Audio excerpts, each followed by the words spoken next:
बस ये सोच कर हम रह गए।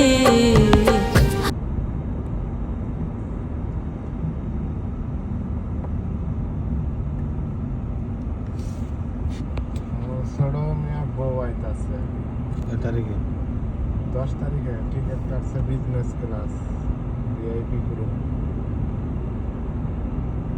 কোন 10 তারিখে? এই যে এদের ঘরে এদের আগে না লয়ে ঘুরে বেড়ে লাগে। বুঝ ভাই কেউ কম বোঝে না এটা নিয়ে। কি দোস্ত বহুত কিছু বুঝার বাকি আছে নাকি? আরে ভাই কেউ কম বুঝলে আর পয়সা কামাইতে পারতো না। আপনি আপনার জায়গা বোঝেন, আমি আমার জায়গায় বুঝি। পয়সা পয়সা জায়গা হিয়ান্তন ছড়া অন্য জায়গা দেন, এক রিয়েল ঘরে আইতে বনি